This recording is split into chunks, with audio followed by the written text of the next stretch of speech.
Hey, I'm Rob from JTRPodcast.com, and this is my first impressions of Santo Domingo, which is an action selection game, a simultaneous action selection game, where you're playing cards in order to score points, or gain goods, or trade those goods in for points, but it all depends which card you play and which card other players play. And everybody has a hand of 8 cards. It's the same 8 cards for each player. There are 3 red ones, 3 blue ones, and 2 yellow ones. So what you would do is you take one of those cards, play it face down. Once everybody's picked a card, you reveal them face up, and you activate them in numerical order from lowest to highest. So let's see what happens when you play all these cards, and we'll go through them all from 1 to 8.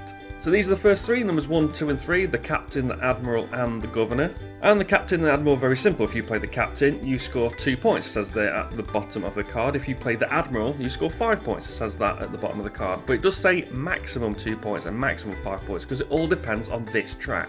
This track here shows you all the goods and points available. So the top line, the red line there, is points. So you can see there are 5 points available. So if we go back to the card, you can see the admiral gives you 5 points. So if you played the admiral, you would score 5 points. But if 2 players play the admiral, obviously there isn't 10 points to be distributed around those 2 players.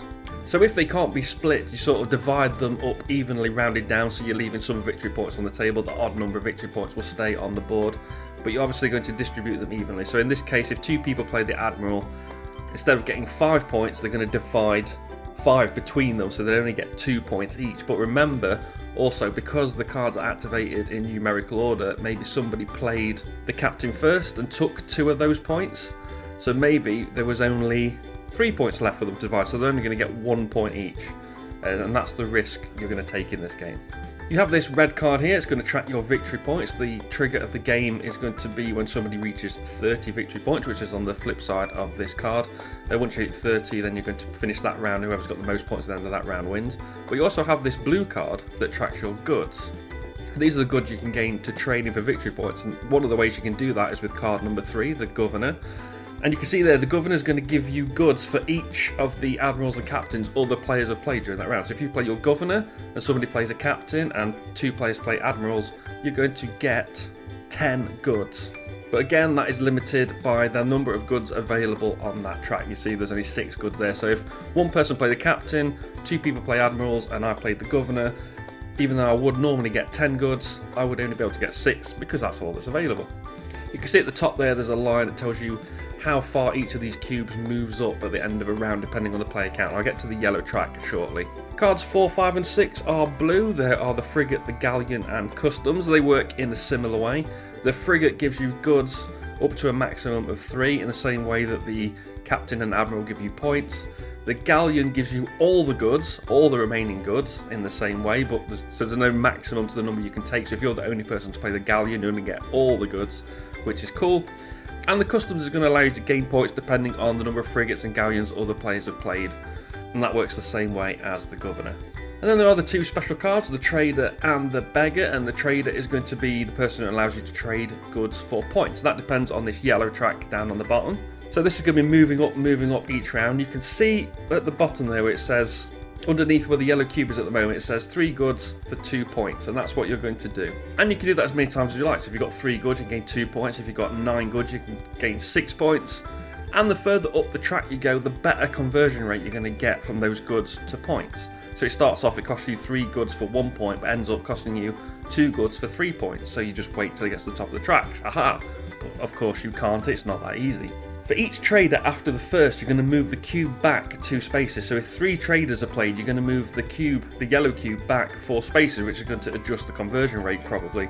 So you're not going to get as good a rate as you thought you had if multiple people play the trader. So you can go for it early on and get a poor conversion rate, but maybe be the only person, which means the cube won't move. Or you can risk it and go for it later on, where maybe 2 or 3 people play it, the cube's going to move a bit, maybe moving it into an area where the conversion rate wasn't quite as good. It's important to note that once you've played a card, you're going to discard that face down into your own discard pile. Then you're going to select a new card from your hand from those available, so not the ones you've just played. And just the round's going to continue like that. But look, card number 8 is the beggar. The beggar is going to give you a number of goods equal to the number of cards left in your hand. So if the beggar is the last card you play, you're going to get 4 goods. If you've got 5 to 7 cards in your hand, you're only going to get 1 good. That good doesn't come from the main board like it does for the boats. It's just a good that appears out of nowhere and goes into your supply. You're also going to gain 2 goods for every person that's played the trader, so that's something to look out for. If you think 3 people are going to play the trader, they've got a lot of goods. The conversion rate's pretty good. You can play your beggar, and hope you get some bonus goods for that. But the most important thing the beggar does is he allows you to get your cards back into your hand. That's the only way you can get your cards back that you played earlier. So as I mentioned, you're going to play until somebody hits 30 points. At that point, everybody's going to trade in their remaining goods at a cost of 3 goods for 1 point, which is the worst conversion rate you can get on the track. And then whoever's got the most points wins. If there's a tie, whoever's got the most remaining goods. If there's still a tie, whoever's got the most cards in hand left wins. It's really, really fun. It's really interesting how the choices aren't straightforward, hardly ever. And because players' discards are face down, you need to try and remember what cards they've played, which is always a bit difficult. If they were face up, this game would be easier, probably wouldn't be as good. But it's interesting. It's a really good game. The system with the points and the goods being limited is really good, so you can't just smash your 5-point card down and then just mark 5 points up. That would be boring anyway. But you can't do that because the 5 points might not be there, and if they are, they might have been taken by the captains before you get a chance to get your 5 points, and you might be sharing those points with somebody else, so you might only get 2 or 3 anyway. So there's all different choices all the time. It's a lot of fun. I really enjoyed this game. It's one I would probably buy immediately if I didn't recently get Dungeon Raiders, which is another game where everybody's played a card face down and revealing, and your card affects what the other players can do. It's not as interactive as that, because in Dungeon Raiders you're all kind of helping each other, but in Santo Domingo you're all really trying to benefit from each other and screw each other over at the same time, which is awesome. Really fun game, really enjoyed it. That's Santo Domingo. Remember to like, share and subscribe. You can follow me on Twitter at JTRPodcast, to find the blog and podcast at JTRPodcast.com. I've been Robert, aka Jesta ThaRogue, and I'll see you soon.